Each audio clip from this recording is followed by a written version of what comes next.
Last class में हम immunity को भी डिस्कस कर चुके हैं। इम्यूनिटी क्या होता है? इम्यूनिटी या रेजिस्टेंस से हमारा मतलब है माइक्रो ऑर्गेनिज्म या हार्मफुल बैक्टीरियाज, ठीक है, उनसे या फिर इनसे सिक्रीट होने वाले जो हार्मफुल सब्सटेंसेस हैं उनके अगेंस्ट रेजिस्टेंस या फिर प्रतिरोध उत्पन्न करना। ओके, बॉडी में इम्यूनिटी प्रेजेंट होगी तो जो हार्मफुल बैक्टीरियाज या जो भी माइक्रो ऑर्गेनिज्म हैं जो हमारे लिए हार्मफुल हैं वो जिनसे हम ना देख सकते हैं तो हम उनसे सीधे से लड़ नहीं सकते, इसलिए हमारी बॉडी में जो इम्यून सिस्टम प्रेजेंट होता है वो इनसे लड़ने का काम करता है और अपने बॉडी को प्रोटेक्शन प्रोवाइड करता है। ओके, सुरक्षा प्रदान करता है। इम्यूनिटी आप पढ़ चुके हैं। ओके, तो इम्यूनिटी के लिए इम्यूनिटी हमारी बॉडी में क्या क्या काम करती है? ये हमारी बॉडी को जो माइक्रो ऑर्गेनिज्म है उनसे सुरक्षा प्रदान करने का काम करती है। नेक्स्ट ये करती है होम्योस्टैसिस।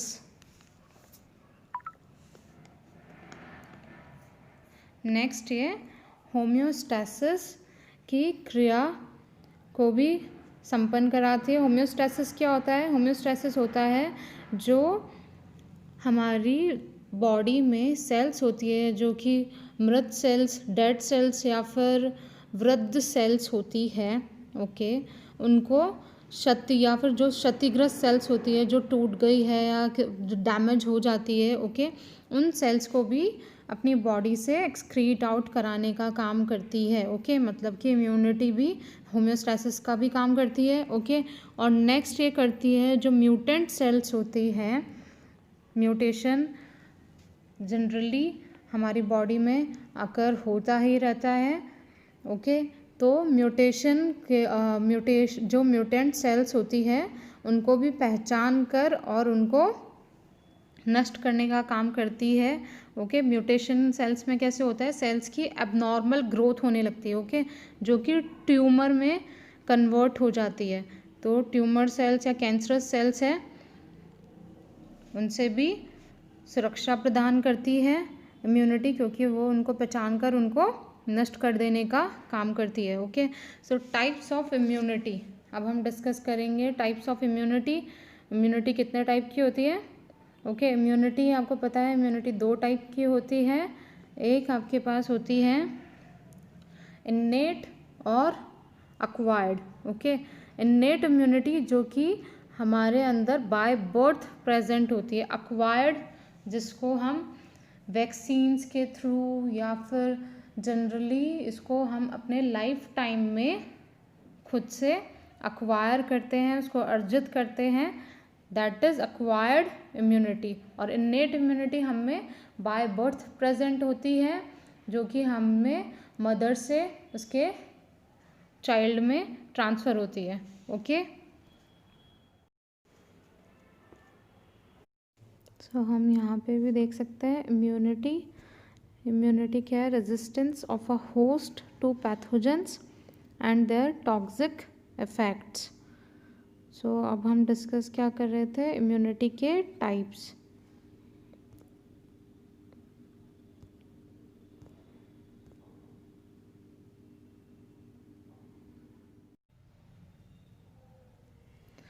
तो यहाँ हम देखेंगे इम्यूनिटी दो टाइप की होती है।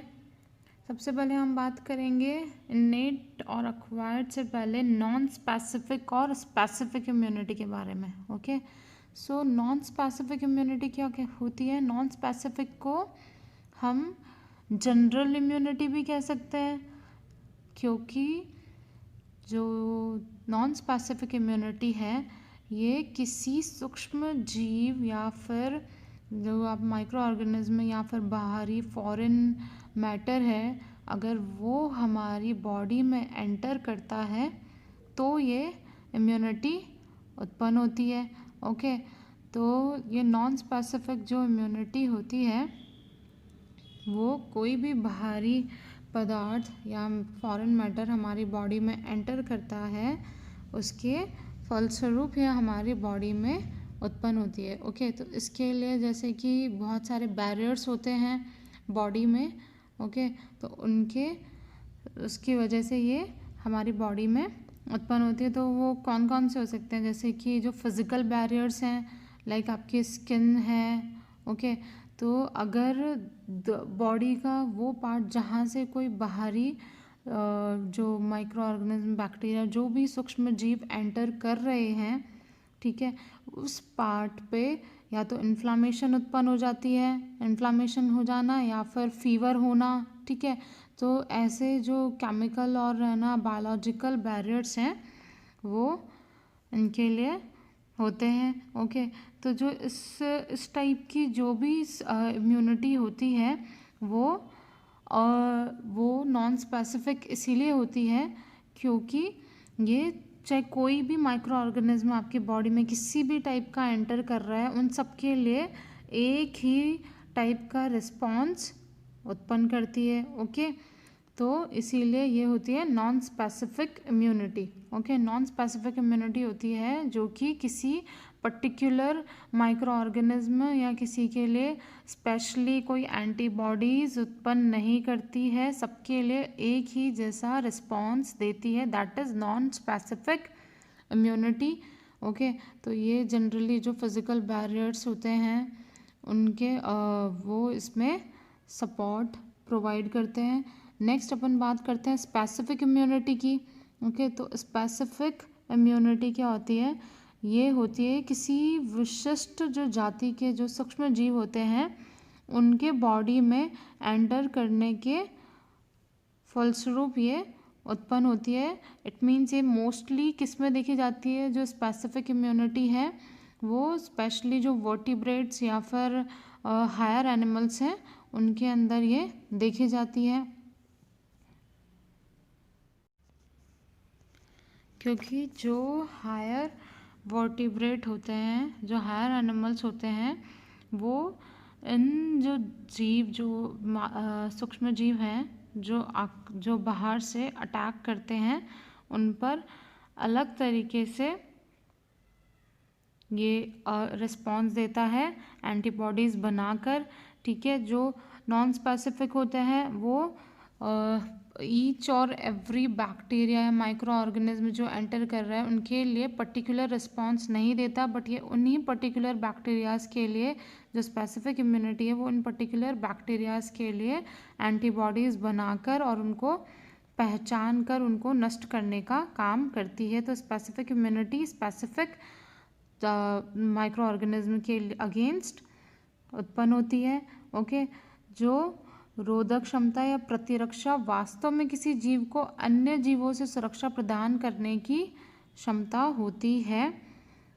इसके पोषक में उत्पन्न होने के आधार पर इसको दो प्रकार से हम डिवाइड करते हैं, यानी कि इसके होस्ट में ये किस प्रकार से उत्पन्न होती है उस हिसाब से ये दो प्रकार की होती है, इन्नेट इम्यूनिटी और अक्वायर्ड इम्यूनिटी, ठीक है। इन्नेट और अक्वायर्ड आप जानते हैं, इन्नेट इम्यूनिटी होती है जो बाय बर्थ हमारी बॉडी में प्रेजेंट होती है, और अक्वायर्ड जिसको हम अपने लाइफ टाइम में अक्वायर करते हैं, ओके। जो इन्नेट है उसे जीव की प्राकृतिक सुरक्षा भी या प्राकृतिक प्रतिरक्षा भी कहते हैं, ओके।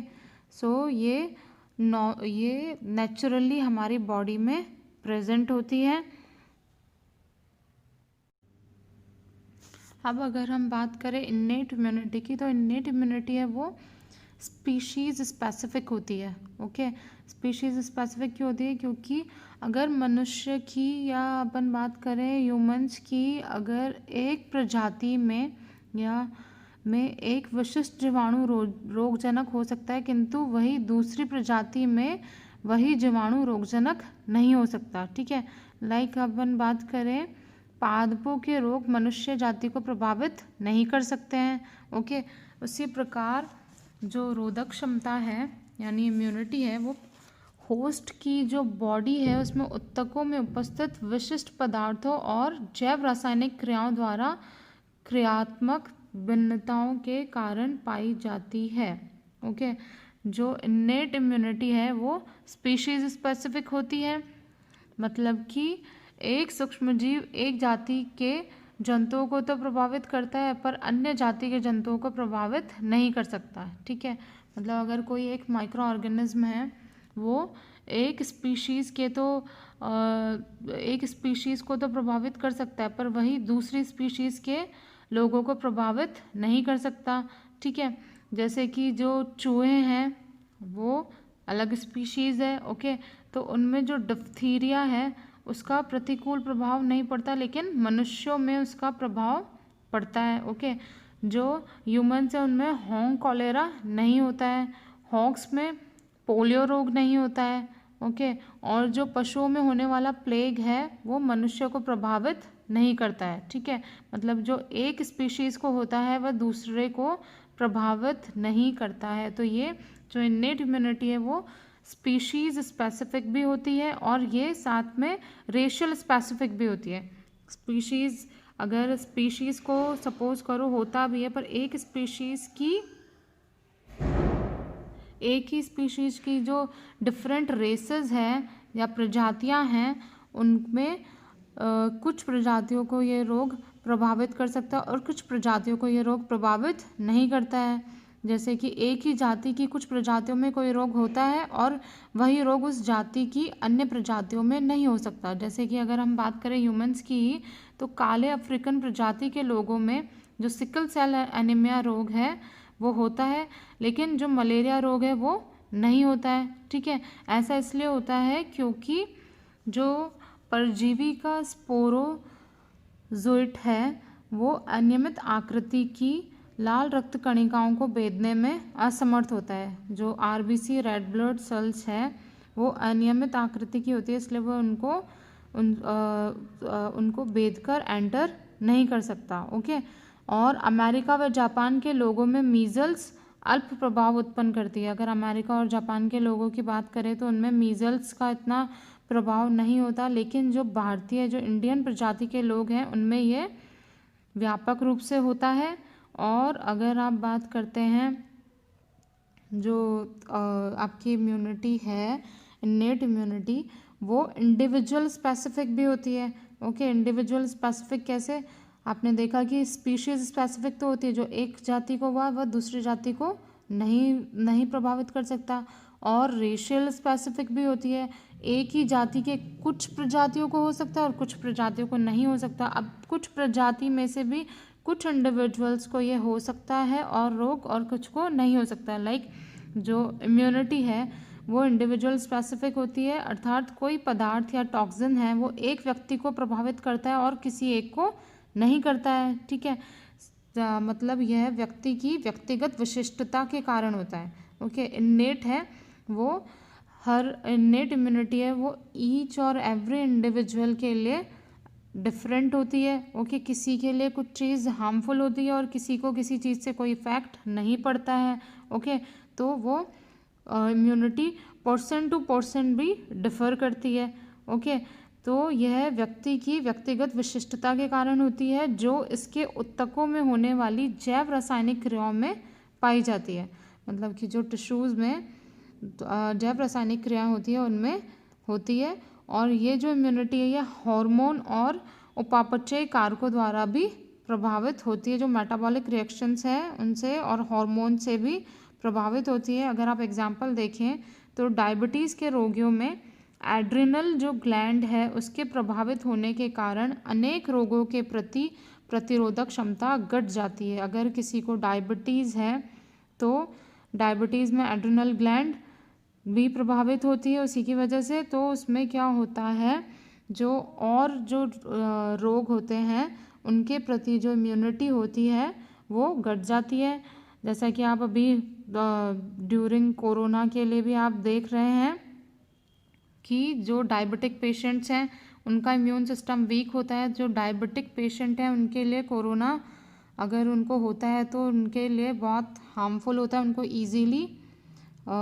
ईजीली नहीं बचाया जा सकता है। ओके, तो उसी तरीके से ये हार्मफुल होता है कुछ लोगों के लिए और कुछ के लिए नहीं होता है। ओके, सो अनेक दवाओं के प्रभाव से भी प्रतिरोधक क्षमता में कमी आ जाती है। ओके, इस समय अनेक संक्रमण रोग हो सकते हैं अगर उनमें डायबिटीज़ है तो उनको जो भी